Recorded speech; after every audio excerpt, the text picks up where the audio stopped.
మనకి తమిళంలో ఉన్నటువంటి అతి పురాతనమైనటువంటి గ్రంథాలు ఎన్నో ఉన్నాయి. దానిలో చాలా వరకు తంత్రానికి సంబంధించిన అన్నీ ఉంటాయంటారు కదా. ఇది కాకభుజంగా నేను తంత్ర శాస్త్రంలో తాంత్రికులను ఉపయోగించే అవకాశం ఉందండి.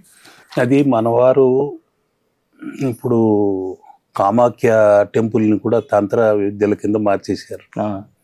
ఆ అమ్మవారిని చూపించి ధనం దోచుకోవడానికి తాంత్రిక శక్తి ప్రయోగాలు చేస్తున్నాము, అక్కడికి వెళ్తే మీకు రాజయోగం కలుగుతుంది, రాజవశీకరణ కలుగుతుంది అని ఇలా రకరకాలుగా దాన్ని తంత్ర శక్తులుగా దైవాల్ని వాడుకుంటూ వీరి స్వార్థానికి వాడుకుంటున్నారు. అది చాలా తప్పని నా ఉద్దేశం. ఆ తంత్రశక్తి వేరు, మంత్రశక్తి వేరు, యంత్రశక్తి వేరు. మంత్రయుగం అన్నది రాముడితోనే పూర్తయింది. తంత్రయుగం అన్నది కృష్ణ భగవానుడితో పూర్తయింది. ద్వాపర యుగం తర్వాత ఆ యంత్రయుగం ప్రారంభం. ఇప్పుడు మనం ఈ అనుభవిస్తున్న కాంతులు కానివ్వండి, వెహికల్స్ కానివ్వండి, అన్ని యంత్రాలే. మనం సెల్ ఫోన్లో మాట్లాడేది యంత్రమే. కాబట్టి ఇవన్నీ యంత్రతత్వంతో మనుషులు కూడా యంత్రాల్లో మారిపోయారు. ఇంతకు ముందు నలుగురు కలిస్తే కబుర్లు చెప్పుకునే యాంత్రికంగా అయిపోయింది. ఇప్పుడు యాంత్రికమైన జీవనం, మెకానికల్.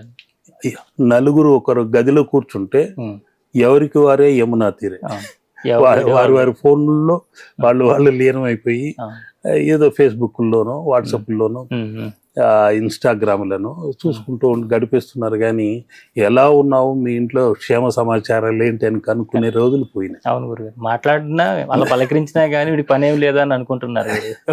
కాబట్టి ప్రతిదీ దూరం చేసింది యంత్రాలు. ఒకనొకప్పుడు టెలిఫోన్ మాట్లాడితే గొప్ప విషయంగా ఉండేది. ఇప్పుడు సెల్ ఫోన్ వచ్చిన తర్వాత ఆ టెలిఫోన్ మాయమైపోయింది, రేడియోలు మాయమైపోయాయి, న్యూస్ పేపర్లు తగ్గిపోయాయి, రీడింగ్ తగ్గిపోయింది. ఆ పఠనం అనేది చాలా ముఖ్యమైనది, అది కూడా పోయింది. ఇప్పుడు అంటే తంత్రంలో కాకభుజం గారిని తంత్ర అసలైన మళ్ళీ మీరు మాత్రం వదలనంటారు. అంటే అంటే చాలా వరకు తాంత్రికులు వీటిని పట్టుకుని చేస్తున్నారు. కొన్ని తాంత్రిక పేరుతో దాన్ని అంటున్నారు, కానీ ఆయనకు నీల పర్వతం అని ఉంది. ఆయన ఈ కాకభుషండి నీల పర్వతం పైన ఉంటారు. ఎక్కడ హరిద్వార్ దగ్గర బద్రీనాథ్ మధ్యలో నీల పర్వతం, ఆ పర్వతం పైన ఆయన వసిస్తుంటారు. రెండు కాకులు ఉంటాయి, ఏనాటి నుండో ఉన్నాయి, దంపతులుగా ఉన్నారు. ఆ రెండు కాకులే కాకభూషాండి బకుళాదేవిగా అందరూ అనుకుంటూ మొక్కుకుంటూ ఉంటారు. ఈయన దగ్గర సందర్శించుకున్న వారే అవతార్ బాబా కూడా సందర్శించుకున్న వారే అని అంటుంటారు. ఆ వాస్తవం ఎంతో మనకు తెలియదు, కానీ అనేక త్రిమూర్తులను రామాయణ సందర్శన చేస్తున్న మహానుభావుడు. ఇటువంటి బాబాలను కృష్ణుళ్ళు ఎందరో చూసింటారు ఆయన. కాబట్టి ఆయన గురించి మాట్లాడటమే మనకు గొప్ప అదృష్టం, గొప్ప అవకాశం. కాబట్టి ఆ తంత్రశక్తిగా నేను అనుకోవటం లేదు. ఒక మంత్రశక్తిగా అనుకుంటే శని దోషం తొలగిపోతుంది. ఆ 8 అనే బంధనం ఒక మిస్టిక్ నెంబర్. 1 నుండి 9 వరకు ఎండ్ అనేది ఉంటుంది ప్రతి సంఖ్యకు, కానీ 8కి మాత్రము నాన్ స్టాప్ ఇలా తిరుగుతూనే ఉంటుంది. ప్రదక్షిణము అప్రదక్షిణం ఇలా పోతూనే ఉంటుంది ఆ అంకె మాత్రం. కాబట్టి జనన మరణ వృత్తం, దాన్ని ఇప్పుడు 8 వాక్ అనేది మన ఆలయంలో పెడుతున్నాను.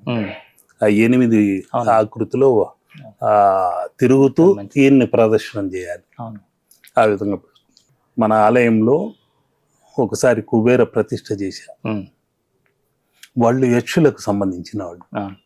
కుబేరుడు యక్షరాజు. హఠాత్తుగా లైట్లో ఒకటి పేలిపోవటం, ఉన్నట్టుండి కరెంటు పోవటం, విపరీతమైన గాలి వాన విపరీతంగా ఇదే సంభవించటం, అనేక ఆటంకాలు కలిగి వెంటనే శిష్యుల్ని పంపి అన్నంలో కుంకుమ కలిపి బయటంతా చల్లేసి రమ్మని చెప్పా. రక్తాన్న బలిగా దాన్ని సమర్పించి రమ్మని చెప్పా. దాన్ని తీసుకెళ్లి చల్లేసి వచ్చిన 5 నిమిషాలకి వర్షం ఆగింది. కరెంటు మళ్ళీ వచ్చింది, ఆ ఆటంకాలు తగ్గాయి. ఉమ్. ఎందుకంటే నేను చేసిన కుబేర ప్రతిష్ట హిందూపూర్లో చేసే ఒకసారి బలంగా 5 అడుగుల ఎత్తులో అవును. 5 బస్తాల పసుపు కుంకుమతో కుబేర కుంకుమ హిందూపూర్ మొత్తం పంచిపెట్టాల్సి వచ్చింది 2015లో. అప్పుడు బాలకృష్ణ గారు ఆయుధ చండీయాగం జరిపిస్తే నన్ను ఇన్వైట్ చేస్తే అక్కడికి వెళ్ళి అది అందరికీ, ఆ ఊర్లో అందరికీ పంచిపెట్టడం జరిగింది. అదేవిధంగా మన కేశవ చిత్రాలయంలో కుబేర ప్రతిష్ట చేద్దాము అని ఆయన అనాటమీలోనే ఒక గుమ్మడికాయ, కొబ్బరికాయ, నిమ్మకాయ ఇవన్నీ పెట్టి ఆ అపూర్వమైన శక్తుల్ని జోడించి దీపకాంతిలోనే ఆయన విగ్రహంగా తీర్చిదిద్ది ఆ కుంకుమ, ఆ కుబేర కుంకుమ నిమజ్జనం చేసిన తర్వాత అందరికి పంచిపెట్టాం. అత్యద్భుతమైన ఫలితాలు దొరికాయి. అనుకోకుండా వారికి కొన్ని మంచి ఫలితాలు దొరికినప్పుడు ఆత్మానందంతో వచ్చి ఏదైనా ఆలయానికి చేస్తామన్నారు. నేను విరాళాలు తీసుకోను, ఏదో గోవులు ఉన్నాయి వాటికి కావాలంటే గ్రాసము, ఇంకేదైనా కావాలంటే అన్నదాన కార్యక్రమం చేసుకోండి, నేను ధనం స్వీకరించాను.